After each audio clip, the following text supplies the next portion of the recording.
Whoa, thanks for the consent. This podcast is brought to you by Marcel Mueller and whatever Shaun is smoking. This is the Racial Draft Podcast, one of our sample episodes. It's we haven't gotten into the drafting part of the whole endeavor. We're still in talking about the draft part of the endeavor, and I brought in one of our experts, so to speak. He actually, Shaun, why don't you tell the people about yourself? Okay. I am the co-host of the Fantasy Comic League, which is where we track every Marvel character weekly on how many points they get by doing things like using their powers, saving civilians, leading teams. And on top of that, we've created a format in which you can play the game where you draft 4 characters to your team and you compete in a division of 5. Yeah, that's what the Fantasy Comic League is. Oh, cool. So it's just Marvel characters. There's no DC. Oh, there's no way a single 2 people could do Marvel and DC in a week. Okay. Most nights, comics come out every Tuesday or every Wednesday, right? So we have all week to read it, and then we update our points going into the next week. And we have to stay on top of that because at the end of the month, there's a redraft. You draft your characters per month rather than per season. Oh, okay. Was that a recent change? No, that's always been our model. But recently, he has 2 kids. I had 2 kids. Our time has come. We've been falling behind really bad. We're actually thinking about closing it down for maybe a year, developing an app, and then trying again because we can't keep up with everything we have to do for the thing. Interesting. We'll talk. I have some thoughts on that. Okay. But yeah. So, as I mentioned before, and to the people, what we're planning to do with this racial draft is that we're going to try to put together some teams, and then hopefully, after the teams are put together, we're going to use your Fantasy Comic League scoring system to run a season.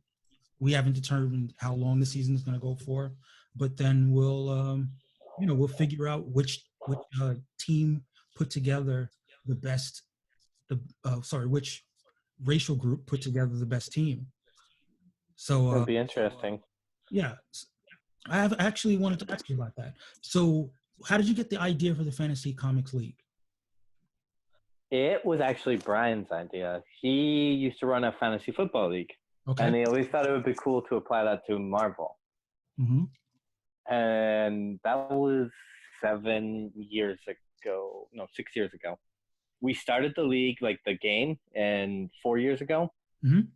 And last year we tracked something like 1,300 characters just for 2019. Okay. So it's hard. There's a lot of characters. You know how many comics have that like one party scene and you're like, oh, fuck. I can imagine. So are you a fantasy football fan as well? Nope. Oh, I'm in it for the superheroes. Interesting. Because in another life, I actually wanted to start my own fantasy site. Really? This was many years ago. Even the big idea that I had is instead of doing full season leagues, I thought it would be pretty cool if you just did them for the week. And of course, I had some people lined up as far as programmers, but unfortunately, tragically, our main programmer passed away, and I put it to the side.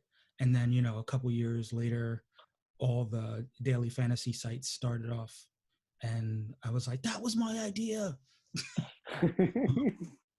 But yeah, I've been big into fantasy sports for a while now, so that's what kind of attracted me to your Fantasy Comics League. That the idea of sort of bringing together 2 things that I love, like the competitive aspect with the following of the comics and figuring out which characters are the MVPs, so to speak. of the various universes. I really badly wanted to do a DC one, just like 1 month, but I would have to take a break from the Marvel one to do it. Because, like, okay, Marvel puts out on average, I think its smallest month in the last couple of years has been 96 issues, and its biggest month was 130. That's That's with just a the month. events and the tie-ins. Yeah, like this Marvel puts out so much shit. You can't do anything else. It's hard to stay on top of just Marvel. Tell me about it. As someone who tries to, you know, like But I never.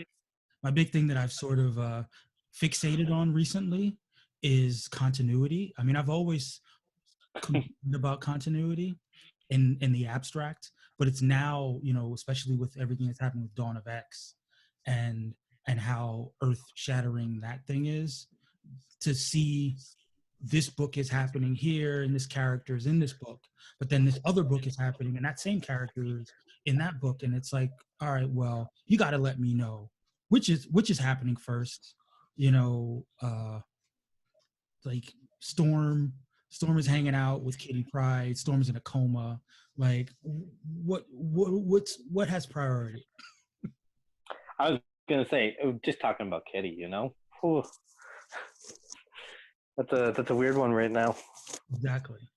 And, you know, I don't think it's that hard for them to just tell us, all right, you know, just so you know, especially if they did it at my plan was do it at the end of the arc. You know, if you don't want to go issue by issue, just say this arc happened before this arc, and then I can get it straight in my head.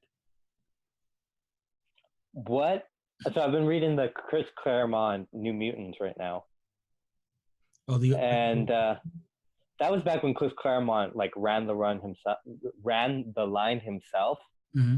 There was 3 books at one point: X Factor, New Mutants, and X-Men. And for a very brief time, all 3 were him. But for a long time, he had 2 titles: Uncanny and New Mutants, and characters would just flip flop between them because he was telling the story. He could do whatever he wanted.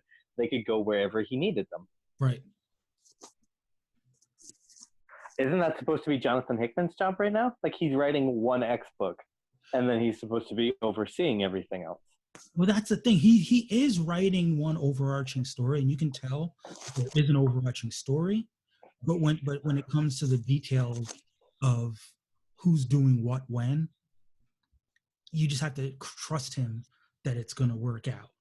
But it's hard. You know, Apocalypse is doing magic stuff in his caliber, and then he's showing up in Davos looking super suave, you know, getting off the helicopter with Professor X and Magneto giving, you know, random speeches. It's like, all right, I that seems like he's got a different agenda going on. And, you know, I just want to know where his priorities are. I've noticed something very interesting that this has exposed about X-Men fans. People who love the more morally complex, let's say, X-Men characters have been having a blast with Dawn of X, whereas other people who are like, I love the classic superhero interpretation of the X-Men, not having a good time. They're like, these guys are villains, and we're like, yeah, but it's fucking fantastic, isn't it? Oh, wow. I did not realize we're going to get into my ambivalence. It's not actually, ambivalence is the wrong word. So I like the complexity of the story, and I love the fact that this status quo opens things up to so many stories. It's sustainable for years. But I do feel a certain kind of way about the superhero aspect being more complicated. That, you know, and what that means for these characters long term. You know, if they're not interested in being superheroes, how do they relate to other superheroes, or, you know, superheroes more generally? If their priority is Krakoa and making that fictional place sustainable in universe, while that's a great and compelling story, I wonder about whether it's as inspiring as a story of heroism as the X-Men have traditionally been, in terms of all the things that they have met young people, kind of, that made them fans of the X-Men in the first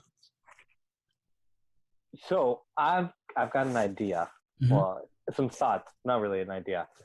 So I've been reading a lot of old Claremont right now, and I see the handprints of that all over the X-Men line. And one of the things Claremont was very big on was he didn't just want them to be X-Men for life. He wanted them to grow and change. And one of my favorite issues what he wrote, there's a scene with Magneto and Cyclops are talking. Mhm. And Cyclops is like, I don't believe in your dream. And Magneto says, you may not believe in my dream now, but you know what? I believe eventually you will believe in my dream long enough to carry it on. Because you are how my legacy lives, Scott. The X-Men have to carry on my dream. And that was Magneto, the villain, saying that to Scott. We've kind of seen that come to pass. The Oh, X-Men yeah, are sure. This is much more are Magneto's vision than Xavier's vision. and yet Xavier's in charge, like this might be slight spoilers. Magneto's about to do something in an issue that came out this week. And Xavier stops him. Xavier is calling the shots, but it's not his dream. Right. And that's what's giving me pause. Like I can't, especially because we know Hickman, we know from what he did on his Avengers run, he's not, he's preparing these characters to do some things that we may not 100% be on board with. So I feel okay with asking the questions about the things that they're doing now, knowing that down the line it's only going to escalate. Yeah, me too. You know, I'm okay with him. One of the things I've said a few times is I feel like Hickman is taking these characters and comparing them against their foils and then making them more like them. Like, for example, Nightcrawler starting a religion. He's starting a religion to make understanding of what Apocalypse is doing. He doesn't understand it, but he understands religion. So if he makes a religion about it, he'll understand it. That's the exact fucking logic William Stryker uses, almost verbatim, in the Claremont stuff.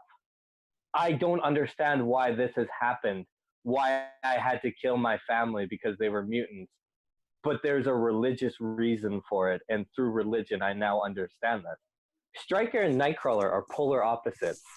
wow, yeah, that's a good point. Nightcrawler is becoming more like Stryker. Yeah. So I'm curious to see where this shit goes, because eventually it's going to blow up. And I think a handful of mutants will remain untainted. And I think Kitty Pryde is going to be at the center of them. And they're going to be the heroes that overthrow everything and save the day. Maybe. I mean, listen, I'm riveted. I'm subscribed to every single X-Men title right now. And even though I don't 100% agree with everything that's happening as far as rooting for the characters, I'm happy that these stories are happening and people are engaged with comics in a way that I haven't seen since Secret Empire. You know what I mean?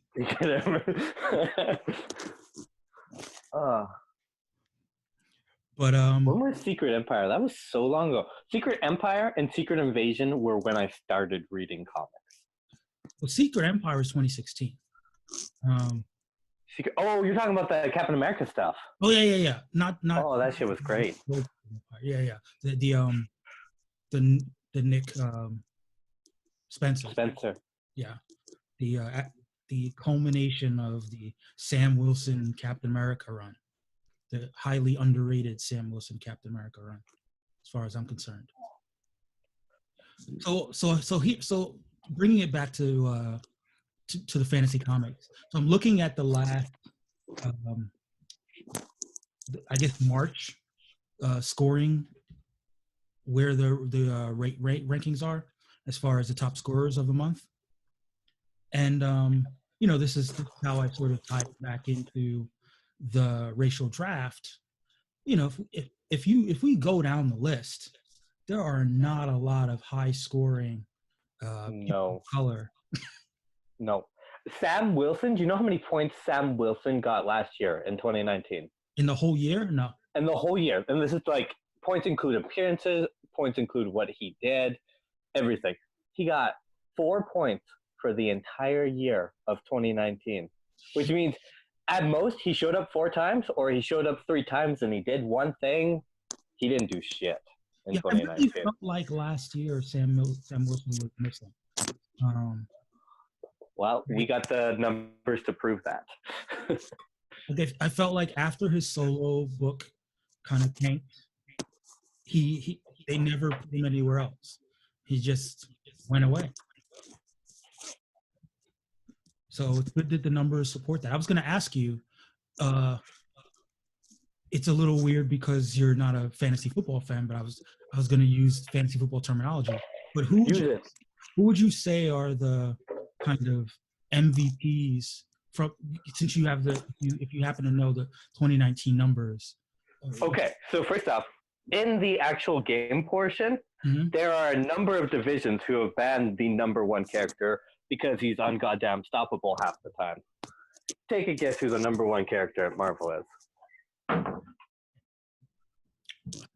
Without fully knowing the scoring system, I would say Deadpool.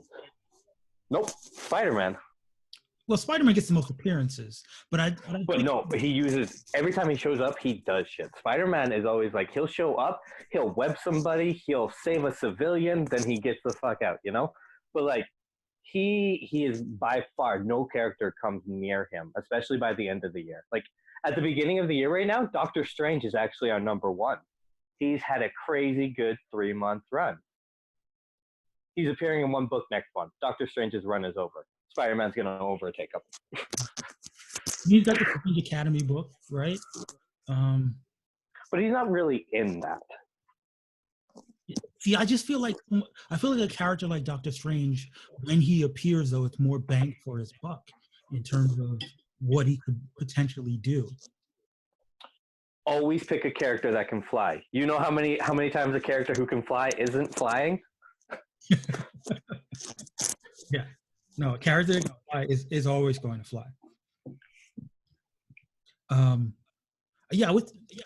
See, to me, Deadpool kind of captures some of that Spider-Man element in terms of ubiquitousness, but also he can just have an appearance where he kills a bunch of people and then just, racks up a bunch of points that way.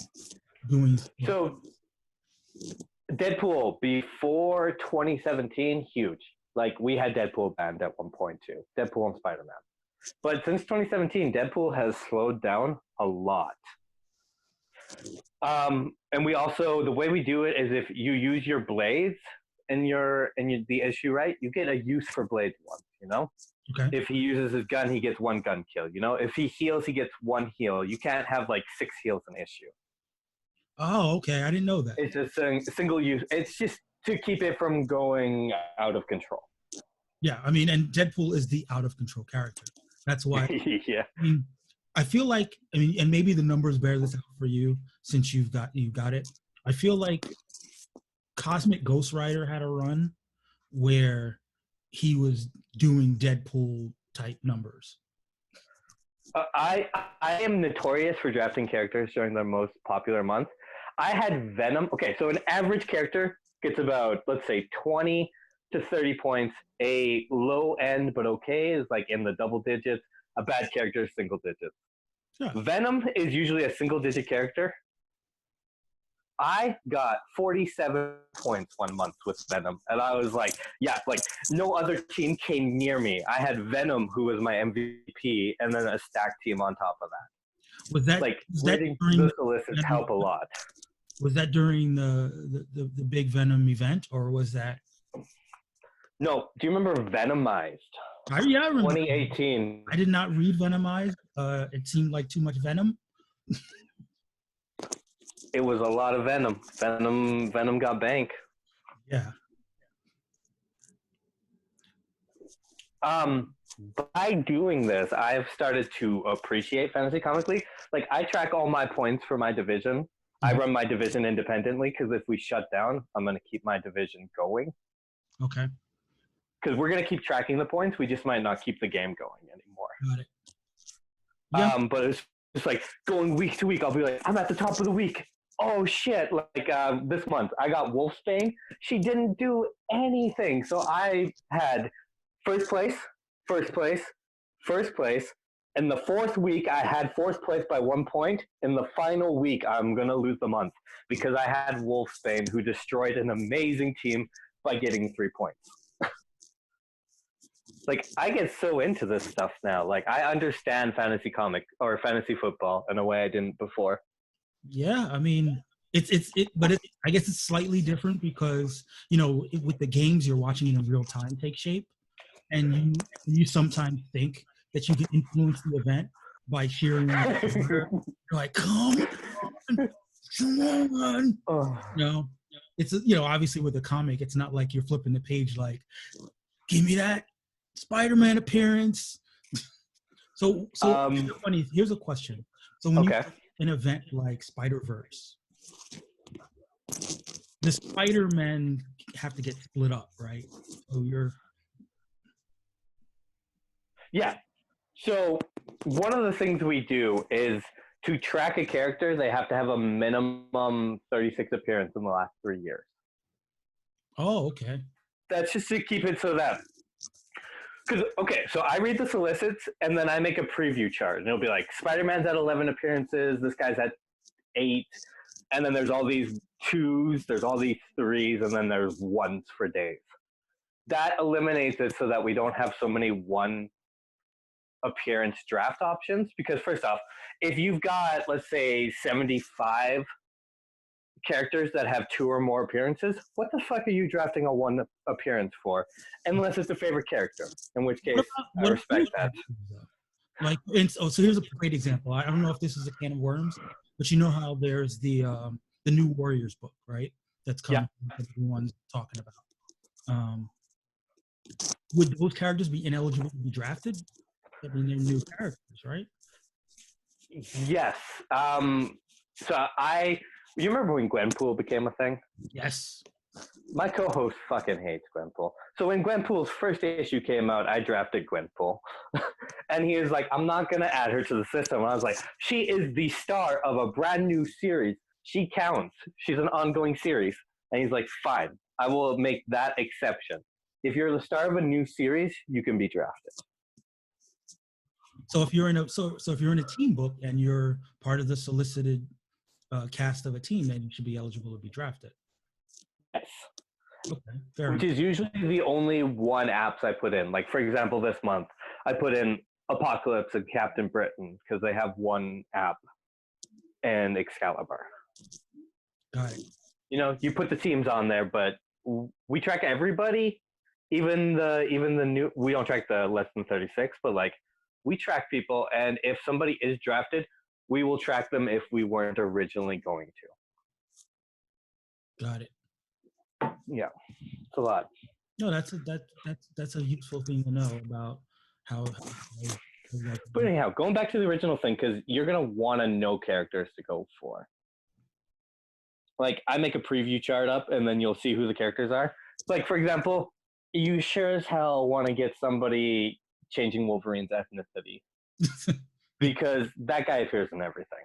I mean, Wolverine he's a beast.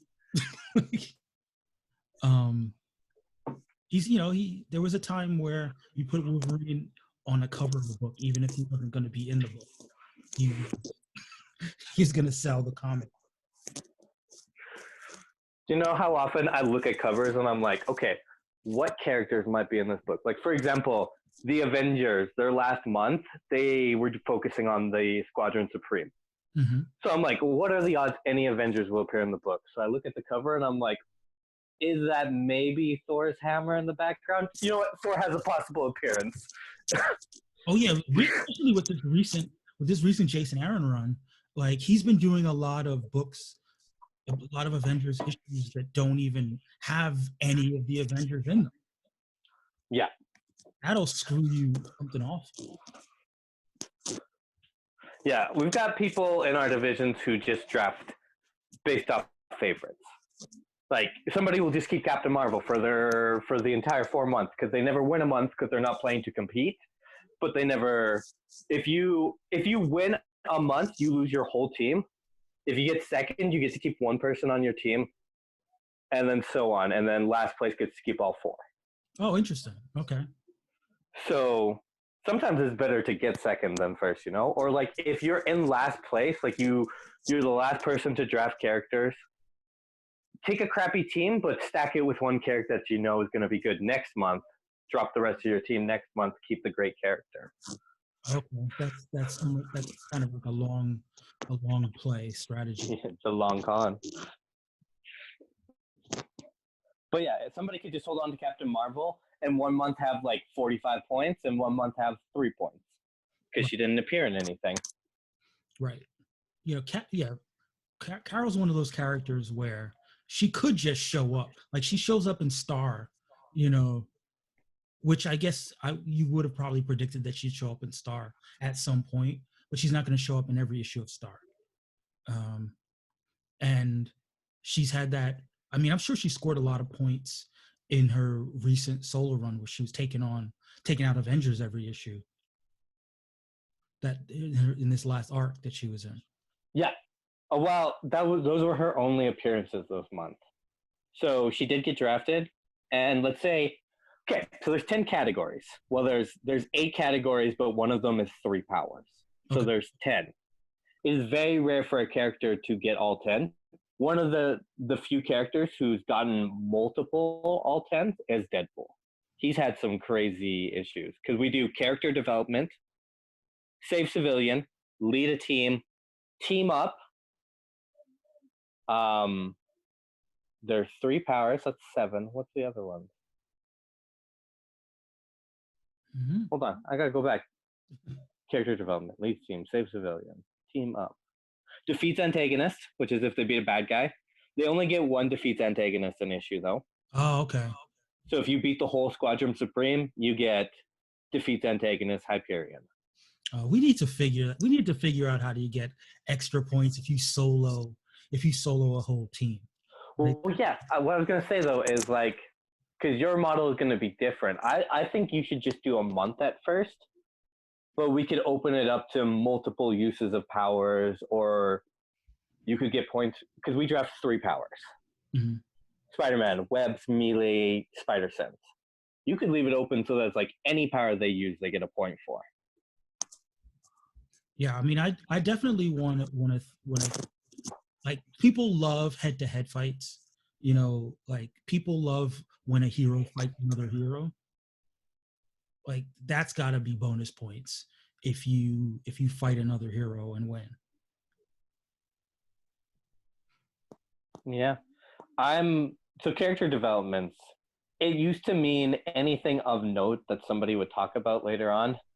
I have used that for so many reasons. Once for Venom, I had him for 4 months in a row. Mm-hmm. I got a character development for the symbiote deciding to leave Eddie, a character development for the symbiote deciding it didn't like its new host, a character development for the symbiote deciding to go back to Eddie, and then a character development for Flash deciding to reject the symbiote in like each month.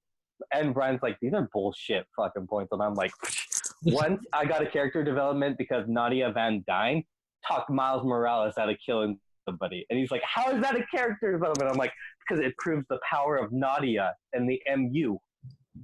And I won. We have a group of like 5 voters. Mm-hmm. If we can't come to an agreement, I won the vote.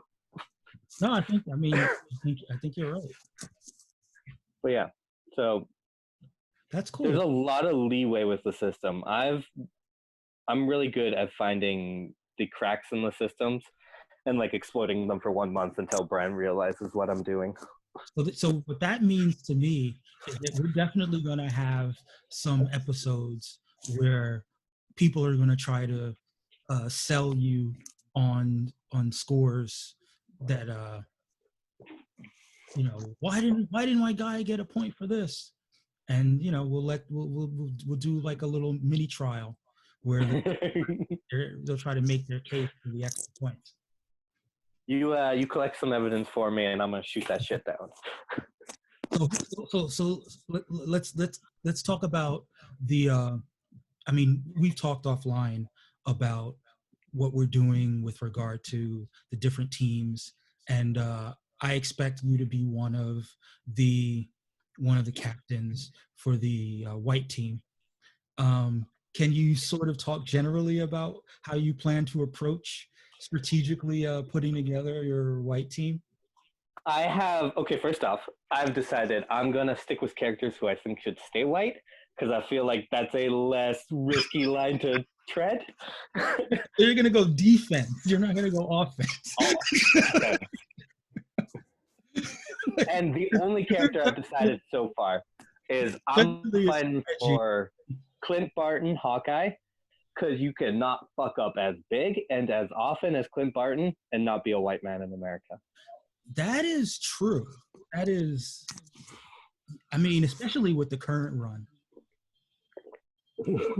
With the current run, I couldn't imagine Clint as anything but white guy prime. You know what hurts? You know who David Walker is, right? He did Occupy Avengers, which was basically Clint going on a journey of realizing how privileged he was with Red Wolf and Tilda Swinton being like, oh man, this guy, like, Clint would do something randomly and be like, oh my God, I'm so sorry. I didn't realize that was my privilege. I didn't realize. Let's quickly correct you. It was not Tilda Swinton. That's the ancient one, the actress. Tilda Johnson.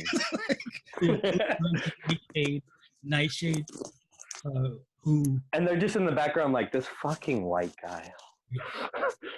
It was great. I love that series, and nobody ever did anything with it again. Well, part of it was because no one read Occupy Avengers. Myself included, because I did hear good things about it. And I think I might have read one issue of it and said I would go back to it. So this is one of my philosophical problems that I have about like how I approach comics and how I think a lot of people approach comics. A particular run can be really good, but if we don't get the sense that impact is being felt outside of that run, it gets easier to skip it from month to month. Oh, okay. Like it can, when you have to make the tough decisions each week of, all right, I need to buy 6 books and only these 6 books. Even you're gonna buy the first couple are just gonna be your favorite books, and then you're gonna say, if I let this book pile up and got a second one and doubled up next month, would I feel like I was missing anything? And I think a lot of the time with it gets easier to wait for the trade. It just gets easier to say it's not pressing in the big picture to buy this book. And sometimes the really good books get put in that box. They get put in that place where its impact is not being felt outside of the book. And then, of course, the self-fulfilling prophecy is that if a lot of people didn't buy the book, then the next person that picks up the character doesn't feel particularly compelled to let that character development stick. I think with Hawkeye, the success of the Fraction Aja run is such that people who want to play with that character, they want to play with that version of the character more than anything else. And something like Occupy Avengers, which at the end of it is going to make him a little bit less of a train wreck, it makes him a less fun character for a writer to play with. Yeah. I've noticed recently Marvel has seasons. Like, let's say your favorite character is Jessica Drew, right? Mm-hmm. Yeah, let's consider each year a season. You might get a good season. You might get a couple good seasons with Jessica Drew. But eventually, Marvel's going to put her back on the shelf for several seasons. And her season will come again. Mm-hmm. But you just have to wait because they've got so many characters they have to cycle through. And they can't flood the market more than they're already flooding it. So you just got to wait your seasons with your characters. Like right now, The Matthew Rosenberg book is okay, but we're coming off a pretty shitty Clint Barton season. Yeah, probably. What has he been up to? Kelly Thompson had him in Hawkeye and Oh yeah, Avengers. and right, and she was more interested in what's in Kate. Yeah. Yeah. So, and I get that. Listen, Kate had a run. You know, like I loved her Kate books. Kate Bishop is my favorite Marvel character. Yeah, I mean, she's an awesome character, and is she not being used right now? No, she is not. Yeah. And we were gonna get Haley Steinfeld as Kate Bishop, and I was like, okay, that'll make the Kate pain go away. But no, that's not happening now either. Well, you never know now with the coronavirus thing. Like all the scheduling issues might might magically work out.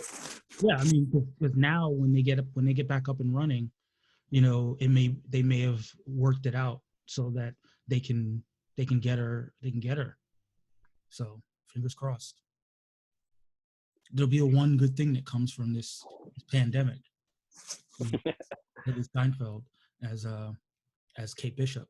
But no, I think you're right. I mean, it's a shame though, because we spend a lot of time on Twitter, and we know how fandoms get when their favorite character is not being used. And it's kind of tough to tell them, you know, wait a year. Pause.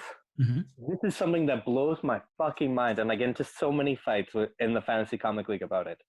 Your character has not appeared in a book in 5 years. They are going to put her in a book, but it is going to be written by a very shitty person or a very shitty artist. Don't buy the book. And they're like, but my character. And I'm like, who gives a shit? It's not going to be good. Don't support shit. I feel the opposite. So here's my logic.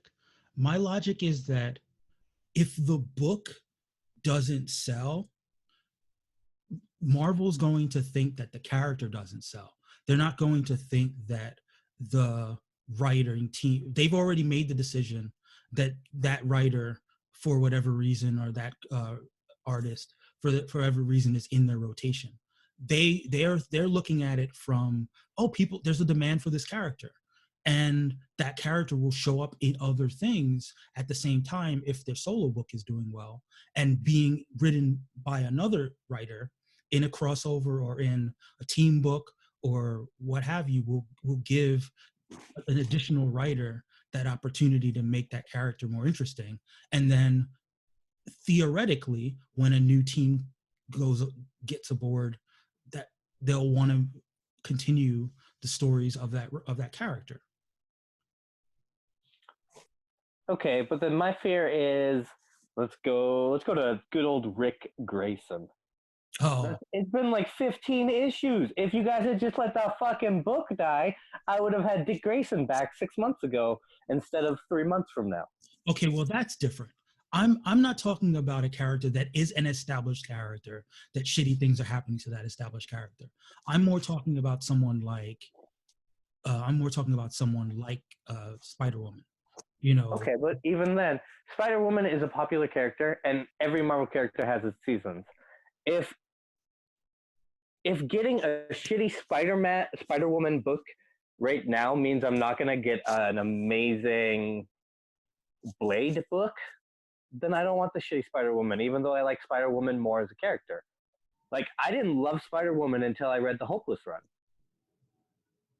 If it had been another shitty character run, I wouldn't have loved Spider-Woman, you know? I would rather have a good something else to replace a shitty thing with a character I love. Maybe I'll learn to love a new character. Yeah, but I mean, you don't know that the next thing is also going to be good. You know, you could just get a shitty run on a shitty character, or not a shitty character. A mediocre run from a character that you yourself don't like, but because their fans supported the character, then that run goes on longer, and your character doesn't appear in that run. So the editorial thinks that character's not particularly interesting. You know, luckily, Kelly Thompson, you're going to get a Spider-Woman fix in the Kelly Thompson Captain Marvel run if you're a fan of the character. So it's not like that character. It's not like you're Tigra, like Tiger Hive should be Tiger written. fans have the worst luck in the world. Yeah, I mean, I feel bad for the Tiger Hive because nobody ever considers just a random Tigra appearance. Like what? Like you've been tracking it. Like when's the last time there's just been a Tigra sighting?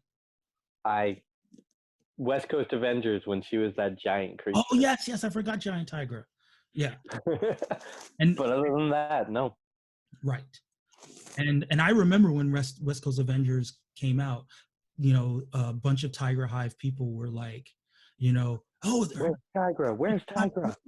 And and I think Kelly was like, yeah, Tigra's gonna show up, but she's not a part of the regular cast, and just the disappointment, So no, but I hear you. I think it's a balancing act. If a book is truly terrible, for instance, all apologies to people that may follow me on Twitter. I did not like the Falcon run. Good. I literally just mouthed the word Falcon. I did not like that run, but I like Falcon, and it was just coming on the heels of his run as Cap. So the hope was, as far as I'm concerned, I know it's controversial to say, but I really dug Secret Empire, but the one thing that killed me about Secret Empire is that I thought it should still end with Sam as Cap, instead of ending with Sam giving it back to Steve.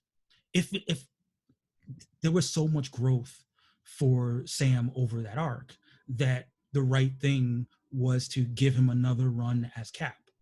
But they didn't. They gave him a solo run. And I said, well, with the increased profile, maybe people will be interested in Sam, be interested in Falcon, and whatever the next writer has planned for him will keep him in people's minds. And then what we got was Tridash. And I kept dutifully buying it and kept, telling myself, well, it's a little better. It's fine. And then when I heard it was getting canceled, a part of me was like, yes. But then, of course, like you said, Sam Wilson disappeared for a year, and he's popping up in this in that team book with Winter Soldier and in the Steve book, and that was the other thing that I was saying as I was reading the Ta-Nehisi Coates Captain America run. I'm thinking to myself, why aren't you writing Falcon? God damn it! Why aren't you writing Falcon as Captain America? Yeah. Or even because he's like, I want to explore the idea of America being broken. And I was like, that's been the worst part of your run. You should have just gone with fucking Falcon. I know. I have loved his run on Cap. Like, I just want. I mean, okay. It came out hotter. It came out hotter. Lost the plot a little bit in the middle, but it's picking up again as far as I'm concerned. But yeah, like, I'm hoping that Cap will get. Cap. I'm hoping that Falcon will get his season. Like you said, it's he's whenever we come out. It's coming. He's got a show coming. Right, he's got a show coming. But I'm sort of worried about the team up aspect. I'm not in love with him and Bucky together. Like, they're fine, they're cool. I like both characters, but I don't necessarily think they have natural chemistry as characters. Like, I'd rather. Me neither, especially not the comic book versions. Yeah, like, I'd rather read about Bucky and Black Widow. Even like, do you remember that run where the Rosenberg run on Punisher? Yes. You mean the greatest Punisher run of all time? Yes. Yes. I'm not a huge Punisher fan, but that me neither. But that run made me. Yeah. Like, every time the issues were out, I'm like, oh, what is he doing with Punisher this week? Punisher in a War Machine. I didn't know how badly I wanted Punisher in a War Machine armor. Exactly. That for me is probably the biggest mind blown. Like I was like, what a concept! Like it sounds stupid, it sounds amazing, and yet it was just phenomenal in execution. Because the best part was when the War Machine broke down, right? Because all of his enemies got War Machine upgrades. And Yes, so then it's just Frank, a man with a knife and a gun, taking down power dudes left, right, and center. Oh, right. fucking Frank Cap. And then that was also War of the Realms. I don't know if you read any of the Punisher stuff with that, but Gary Dugan did a bunch of crazy shit with him. Last year was Yep. just I think the year of I think Punisher. I had to make tough choices with War of the Realms. Excuse me, and that was one of the ones that I had to make the sacrifice and not read. So I So like Brian and idea I of pay for every single comic. We do there's this delivery service that gives you every single Marvel comic a month for like half off. And that's like $400. oof, And we split that. I pay 175, he pays 225. He's richer than me. He can deal with it. you said that's a month, right? A month, and that's half off. It's like 792, and we're getting it for 400. Well, look, I mean, I don't I don't spend what you guys spend in total, but I probably, you know, I'm probably some anywhere between 40 and $60 a week. Yeah, so you spend more than me because I pay 125 a month, and then if I don't give a shit. At that point, I've spent so much money on comics, I will pirate whatever I want, and if I love it, hardcover. All right. But I mean, I would, I would hope. Ideally, we want to get to a place where you're getting like discounted copies from the publisher. That should be the goal. Where but we'll figure that out, I suppose. yeah, um, but yeah. So what were you saying about Punisher and War of the Realms? it's phenomenal. Just 2019, like we do our character of the year at the end, like we do voting through like our entire fan group, like the Fantasy Comic League fan base. We all vote on character of the year. Without a doubt, for me, 2019 went to Punisher. I was mind blown, and I don't like the Punisher, so I don't But I, know. but I kind of feel like that was mostly on the strength of his run on Rosenberg. Like he wasn't awesome. He wasn't there. There was that one scene. I think it was in I think it was in the main War of the Realms book where it was Punisher, Wolverine, and somebody else, where they just kind of like do a collective nod to one another, and they just go out and just start killing a bunch of monsters. Um, In the tie-in, the Punisher tie-in, you actually get to see a bit more of that. Him and Wolverine like go out and they kill a troll together, and it's just like he's just like I can't remember what it is. The joke is like it was Wolverine, Spider-Man, and Punisher, and there was Thing there. I think. No, I'm getting Absolute. Did you read Absolute Carnage? I read most of Absolute Carnage. Did you read the Avenger tie-in? I don't think so. There's a scene where Spider-Man, Thing, and Wolverine are all standing there, and a giant fucking Carnage thing comes out, and Thing's like, "I'm gonna fucking throw Spider-Man," and he just throws Spider-Man, and Spider-Man's just like, "Wolverine's right there," and then Spider-Man like hits the guy, and then like falls to the ground, and the guy steps on Spider-Man, and Wolverine's just like, "Glad that wasn't me."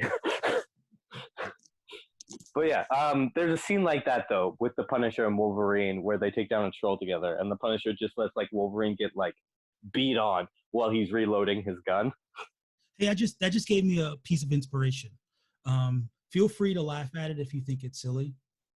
Like, so what if you gave a bonus point for the one-liner of the one-liner of the week? Okay, I'm game for that because I love doing like panel of the week, one liner of the week, all that kind of shit. Yeah, I'm so down. there was a panel like whoever's featured in the panel of the week gets a bonus point. Whoever gets the line of the week gets a Kill of the week. Kill of the week. Or Yeah. Like, takedown of the week because we're tracking superheroes. They don't kill. fair enough. Kill neutralization. however, however one is neutralized um, of the week. Yeah, I mean, I think that could be fun. Okay, so then what I'm thinking is what I will do. Okay, for the racial podcast thing, you want to do Marvel and DC?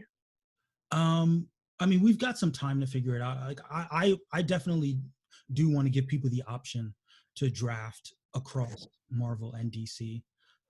So then what I'm thinking is the fantasy comic leaf draft will be a different thing. Like independent of your main thing, we could just do like a little side episode, right? Mhm. And it'll be like we'll do a team of 4 or a team of 5, right? So I'll oversee it. You be one of the contestants. We'll get 4 other contestants. You guys draft your teams. Give the reasoning for why each character is the ethnicity he is, or I guess draft for your ethnicity. Never mind. Well, what I was thinking was that after, like, if were gonna stick within, like, because I want to do teams of 10, right? Okay. So theoretically, within every team of 10, there's probably going to be 4 Marvel characters in that team of 10. So we could just do a league for the Marvel characters. We could even just like, because like we're not drafting in person. We're gonna form a team and draft among our team, and then bring our drafts to the podcast. What do you mean?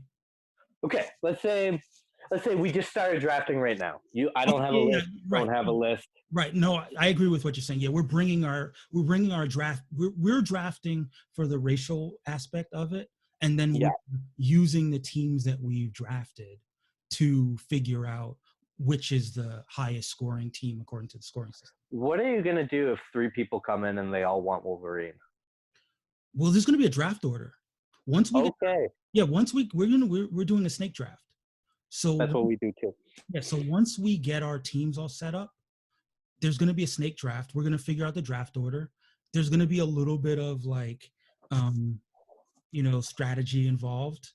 Maybe there'll be some trading involved, as far as like, if like in the chat, like you're in the chat, like if people in the chat are talking about who they're considering drafting, then maybe they may draft each other's spots so that they can get the characters they want. Now, one thing that I feel like I've talked about before, but I could talk about for the purpose of the podcast, there's going to be special protected draft picks.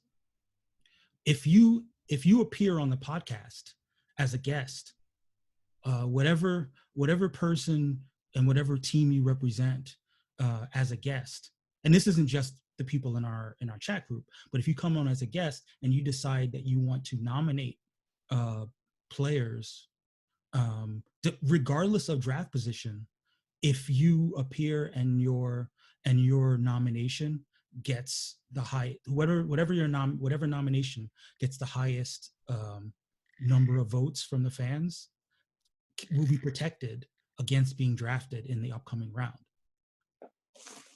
Okay, so So you're basically okay. Are you nominating somebody from elimination from the draft, or are you nominating somebody that only you yourself could draft? you're nominating 3 characters, and Okay. right, you're nominating 3 characters, and the character that gets the most votes, no one else can draft in the upcoming round. So you have the right to draft that character, Okay. regardless of draft position. Okay. I'm following you. Yeah.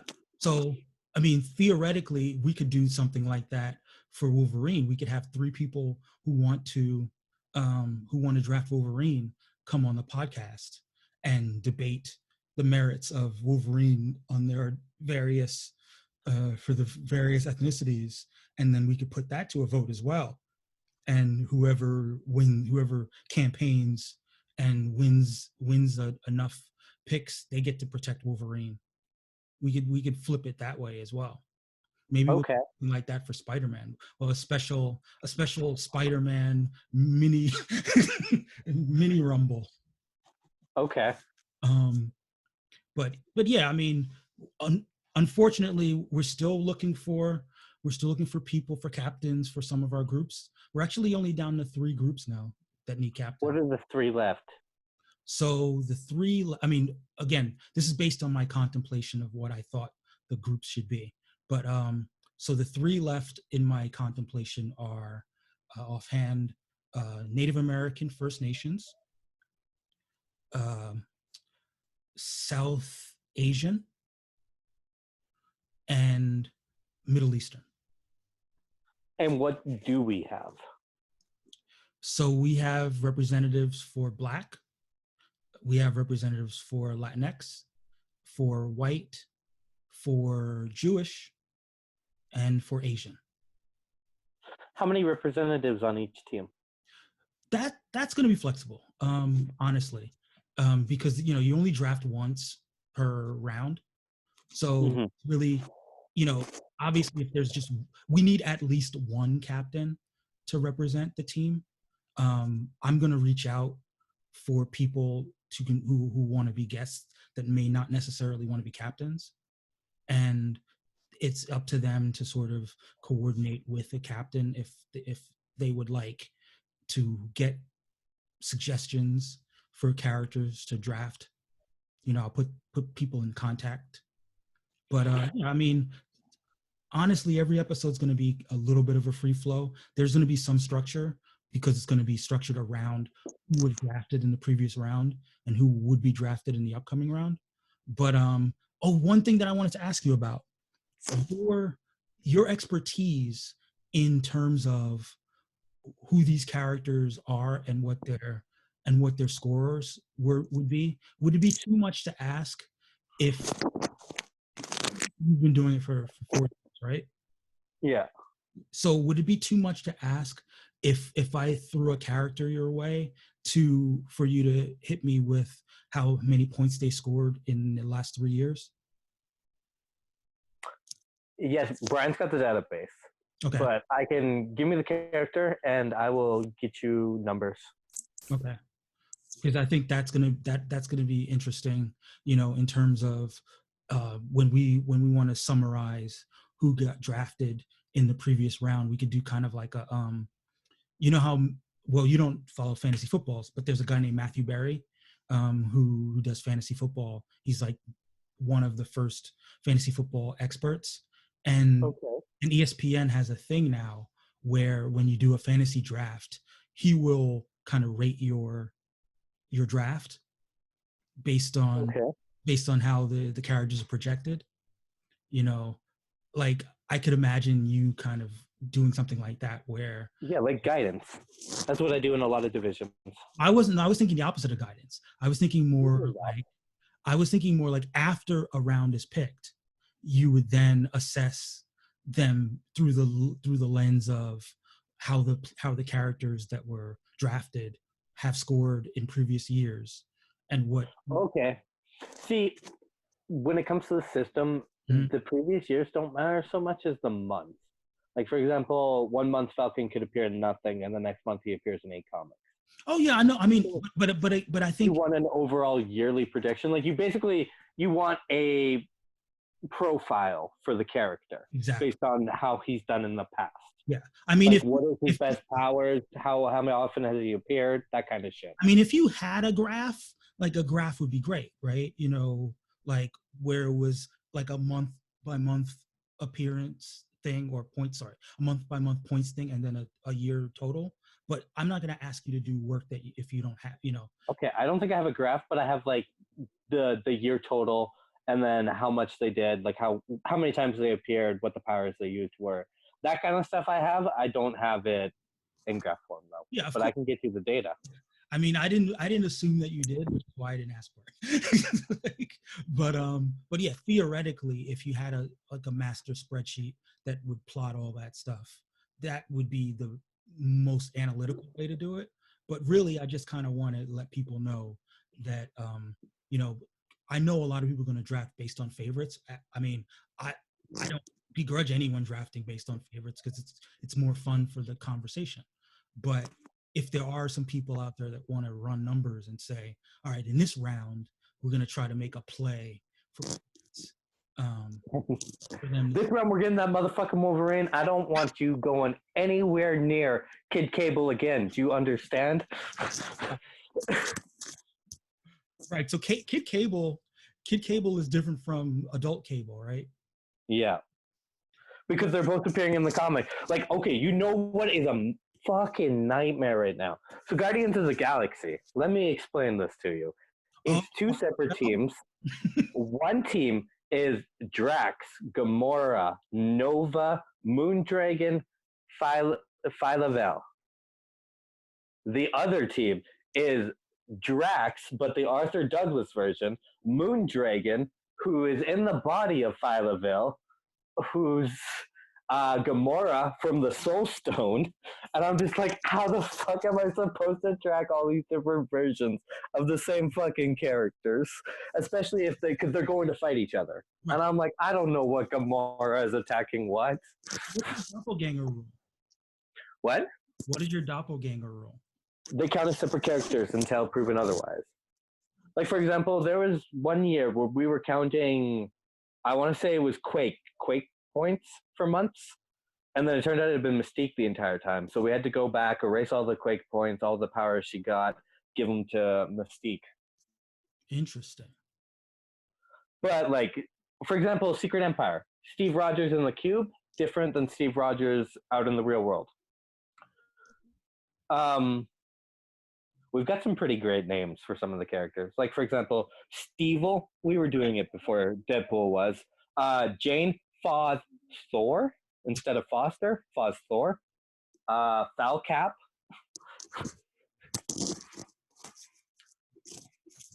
I'm trying to think how I feel about. I'm trying to think about how I feel about the doppelganger rule. I think that when it's from a clearly defined alternate universe, that's different from. I feel like this is a nerdy discussion, but it's worth having. Do you make any distinction between an alternate timeline and an alternate universe? It's one of the categories you used to be able to draft in. We used to have alternate as a category, and so like you could draft Miles Morales as alternate, you could draft Gwen Stacy as alternate, Spider-Gwen. Mm-hmm. So yes, we do make distinctions, and like Miles Morales from the 616, yeah, is different than the one from the 1610 now, and also they have clones, so you got to distinguish them.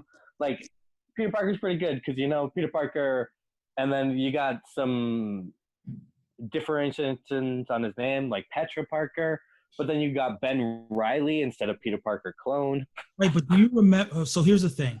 I think this was the Chip Zdarsky run of Spider-Man, Spectacular, where he travels back in time to the early. So is that Chip Zdarsky's run, where he goes back in time to his younger self, and he kind of helps him fight villains, and somewhat mentors younger people.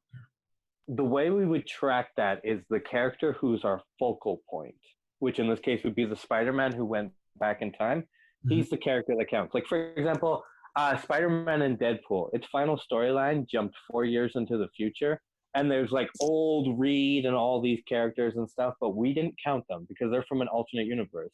The only characters we were counting were the Spider-Man and the Deadpool from modern time that had gone into this alternate universe. Interesting. And then the exceptions to those rules are people like the Maker, you know, where he was in his own universe and then got brought to ours. Oh man, because I think it would be cool if alternate timeline characters count. If you do time travel, if you jump to the future, like, you know, versus a clearly defined alternate universe. So okay, if we're reading an issue of Silk, right, and it jumps to the future, and there's a Peter Parker in that future, you want the Peter Parker I drafted to get a point for that. Yes. Okay, I'm game with that. Whereas, because we know it's, I mean, obviously it's obviously it is a possible future as all futures are, but it's still meant to be a future in that universe. So like Spider-Man 2099 is a good example. You know, like if he meets up with Wolverine, which he could possibly do, like that's the same Wolverine. Yeah. See, where I would get iffy on that was if Wolverine teamed up with Spider-Man 2099, Peter Parker doesn't get a point. That's Miguel. Oh no, yeah, no, that's a exactly no, that's a totally different guy. But I'm just saying that Wolverine, if Okay. in 2099 he meets up with the same Logan Wolverine that tracks from our universe, then like where this comes up is in, I think, is that the Thanos book where you have um like at the end of time Thor and Phoenix Force Wolverine fight Mm, each other. that's Aaron Thor run. Yeah. So those were different characters for us. Funny, you're talking about 2099. In December, they did a 2099 event, Yeah. and Doctor Doom appeared in all of them. And it was our Doctor Doom. I made the argument that Doom should get points because I had drafted Doom because of 2099. Well, he also And into the the group right? voted against me. But didn't he also 'Cause- time travel? yes, because by time traveling, he had created an alternate Doom. And I was like, yeah, but we didn't know that halfway through the fucking month. So, I hate when shit like that happens because I am really good at arguing for bullshit points, but sometimes there's just too much logic against me. Well, that's why I want to make the distinction between an alternate timeline, and an alternate universe. Like now, granted, in some stories they don't make that distinction. Like in Exiles, they treat alternate timelines like alternate universes, but but most of the time it's kind of like a loop. It's these characters down the line. It's meant to be understood as what these characters would be in 4 years, in 3 years, and then they time travel and they change a thing, and that doesn't happen. Like to Yeah, me, that doesn't make them not our characters. That just means that they went down a different branch. You know. yeah, I get what you're saying. Trust me, I've used this argument so many times and I've never won. Well, They're big on their whole time travel shenanigans. well, we'll put that up. We'll put that up for discussion when since we're gonna have maybe, hopefully, um, a couple tweaks to the scoring system. Unique to our league, and that's definitely something that I want to consider. That We would have to, okay, if we were to make tweaks to the system, mhm. we would make a committee of you, me, and one other person. And then if there was ever a question brought to us that we didn't have an immediate answer for, it would be put to a vote. Like, for example, let's say we're reading Ultimate Spider-Man. Mm-hmm. And in that, Spider-Man has 4 clones. And none of them have their own identities yet. Mm-hmm. Am I getting 5 appearances for Spider-Man? Oh no! I mean, clones are clones. Like I don't treat clones as, unless you're multiple man, unless you're Jamie Madrox, I don't consider clones to be extensions of Who you are. of who. Okay. So then what if my Spider-Man goes time traveling and visits 4 other Spider-Man that are all him at various points in his life? Am I getting 5 points?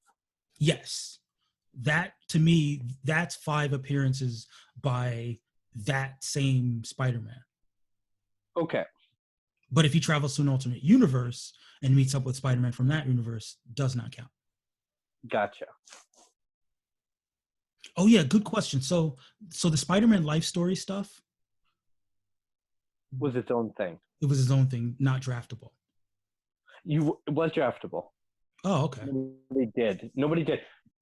Okay, at one point there was 50 of us. That was the biggest we are. Right now, I think there's 24, and I think soon there will only be 12 left.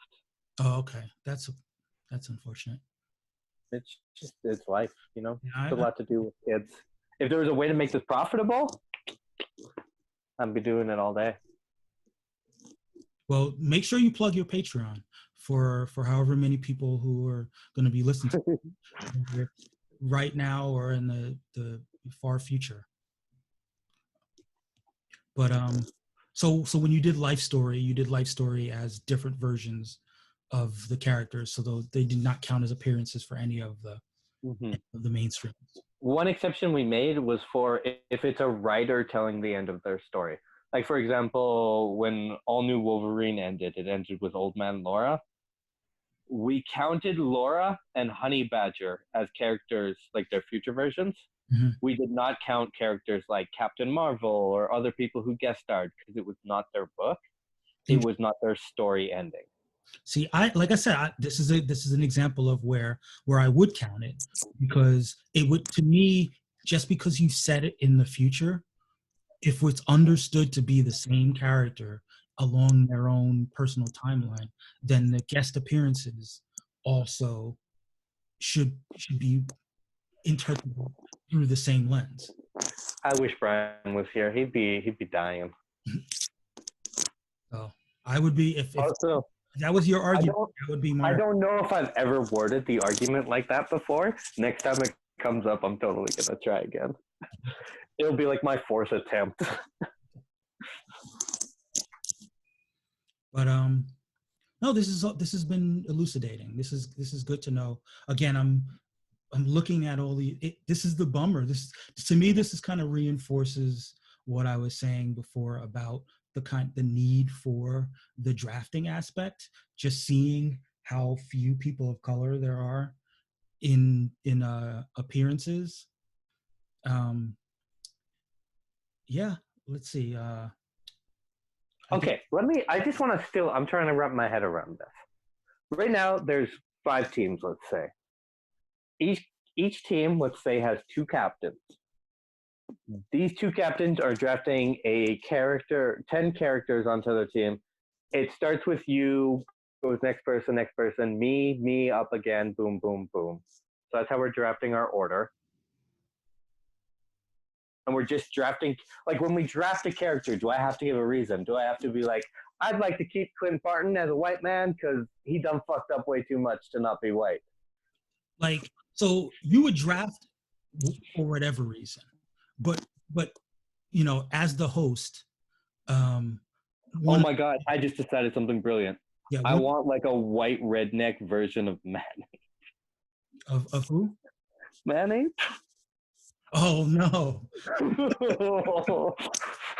Overalls and everything. That's the temptation as the white. That's the temptation as the white team. You can play around with certain tropes. Like, I thought about a redneck version of Luke Cage. Like, so obviously this is better done if you're a guest on the show, because you can really kind of talk it out and sell it. But what I envision is that we're going to be drafting offline, and hopefully every draft, you'll submit a blurb with your pick, and I will do my best to chime in with the blurbs about the picks. Okay. And I just don't think you should be allowed to go Wolverine, Asian, cool, got him. Like, I want solid reasons from everybody.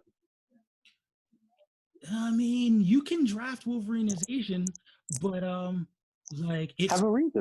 it's more fun if you have an explanation, or it's more, because here's the thing, there's 2 ways of looking at it. It's not just the reason, it's also the projective, thinking of how would Wolverine's stories be different if from the inception he were an Asian man. Like, I talked about this briefly with like Steve Rogers. Like, it's like, okay, so if Steve Rogers was always black, how, like, go through like the Steve Rogers Nuke storyline. like, it's like, okay, so how is Steve Rogers different? What new things is he dealing with? How does how has this storyline have been impacted?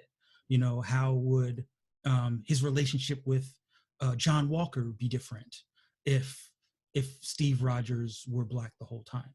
And kind of Does give that make Bucky black? Bucky, I feel like, can't be black, because that sounds super racist. That is fair. I think we're talking about James, that boy James. Like that nickname goes right out the door. But what I did think about is that imagine if, I mean, even then the name might not work, but imagine if Bucky were Native American, right? So imagine if Captain America were still, white guy Steve Rogers, but his sidekick was a Native American. Okay, pause. Mhm. So Winter Soldier. Okay, so the First Nations raisins that I know, there's 4 seasons, right? We each have our seasons, right? Mhm. It starts. Okay, winter. What is it? It's spring, summer, autumn, winter. Winter is the end of one's life. Mhm. Imagine Bucky, a Native American, as the Winter Soldier, and what that would mean to him. Mhm. He's a man who lost the second 2 seasons of his life, and is now stuck in the winter of his life as a mercenary. Right. I mean, Oh, you there's so many. add so much depth. Yeah, you see, that's the kind of stuff that I would want to get into with someone who's First Nations in exploring changing a character's ethnicity would bring and make them, and how it would make them a more um, interesting and layered character. I mean, unfortunately, as the white guy, you don't get as much fun. Like, I mean, unless you go full offense. Like, and I wouldn't begrudge you. Like, so you know Lewis, right? Um, Like has a hot girlfriend, Lewis. British Lewis. Yeah, Um, British. I couldn't remember what he was. I was like, you mean has a hot girlfriend? so I Makes cake. like I talked about him being a white team rep, and I would love that. but he would totally go full heel, like so. Like full defensive. No, he'd go heel. He'd go offense. Oh, okay, that'd be great. That'd be great. I'll He'd, play some defense. He plays some offense, like he'd go and like he'd it'd go be like great. White Storm. I mean, and then I'm following that up with White Man Ape.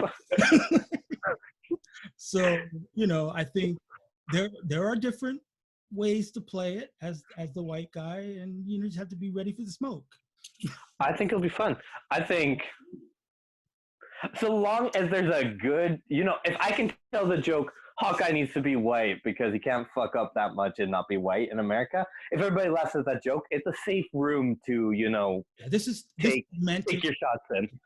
this is meant to be a safe space. If I feel like you've crossed the line, I'll give you the opportunity to clean it up. Mm-hmm. I'm not here to hang anybody out to dry. This is all meant to be in good fun. Like, I'm sure there are going to be some jokes made especially when we get some black people in here, uh, about the stuff that we want to do when we make characters black, and you know we're going to try to have fun with it. I mean, I'm also going to try to have a segment where people, listeners and people in the chat, want to chime in with their jokes, and we'll excuse me, I'll I'll give them the opportunity to be heard on the podcast. So it's gonna we're gonna try and have fun. This is, again, you don't do fantasy football, but it's lively. It's Yeah. you know we go at each other, and Oh, I'm quite good at that. once we When we're drafting, if somebody takes a character and we're all, I'm just like, fuck you. You know what? Go fucking sit in the corner. Don't fucking touch my characters again. I'll take magic now instead because someone's a bitch. The first time I had somebody drafting in my group, I had the same group for 3 years. Mhm. And then somebody new got introduced and they were just like, oh, I'm so sorry for taking your character, man. I was like, don't take that shit seriously at all. Don't take that seriously at all. Play to win, but no, I will be dramatic about it. Oh, here's one more thing. This isn't technically within the parameters of the racial draft because it's the racial draft, but you always have the option to add an additional layer of diversity when you draft a player. I mean, draft a character. So even as the white team, like you could choose that you're going to draft, uh, uh, you know, Bruce Banner, and decide, you know what, I'm also going to make Bruce gay. You know, you can, like, if you Okay. like, it's not you know, you're not obligated to. You can, but it's just another thing that you can sort of. Just drafts all like take Thing, Kitty Pryde, Peter Parker. Yeah, I'm gonna draft all these people as white people, and I'm gonna make them not Jewish. Well, listen. There's a Jewish team that is going to be drafting and making people Jewish. So I'm very interested for that. That's, I mean, it is both a background, but also like a belief. I'd be very interested to see how the Jewish people draft. yeah. So I mean, ideally, it's all going to be in good fun. And you know, if things get contentious in the chat, we'll try to bring those issues to the forefront. If there's a need to make some serious points, I'll try to do my best. You know, I know that there's some people who I've told about the project that want to talk maybe more deeply about these issues. So I'm going to try to have them on and maybe get a little bit of joke out of them, but also allow them to talk about how. Don't be all jokes. Yeah, I mean, you know, jokes are appropriate, and Yeah, serious when serious is appropriate. yeah, So yeah, man, we talked for a little bit. Um, yeah. It was we a good chat. Yeah, we should probably say our little goodbyes. Please plug your stuff.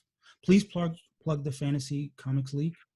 Okay, so we have the Fantasy Comic League. You can find us on Twitter at Fantasy Comic and then LG. There wasn't enough for the full league. We also have Patreon, Fantasy Comic League, and we mostly just use Twitter these days. We run our drafts and everything through Twitter message boards.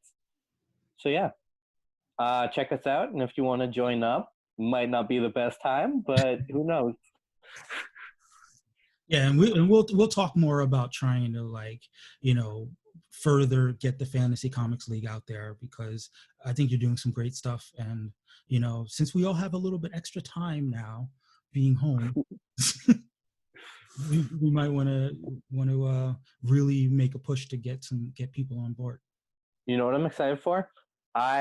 So I write comics, and I have about 45 pages of finished comic book art that just needs to be lettered. I ordered a lettering tablet, and it'll be here on Wednesday. And since I'm in self isolation and on EI, I'm gonna learn how to letter comics. All right. Well, come back Pretty on. excited. Come back on and plug your comic when you're next, when you've made some progress. Yeah. All right.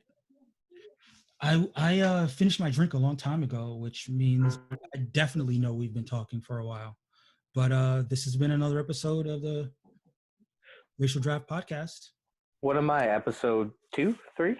I mean, full episode 2, but this is still in the pre-draft. So I think I'll have to figure out what the numbering is going to be, the episode numbering for. Okay.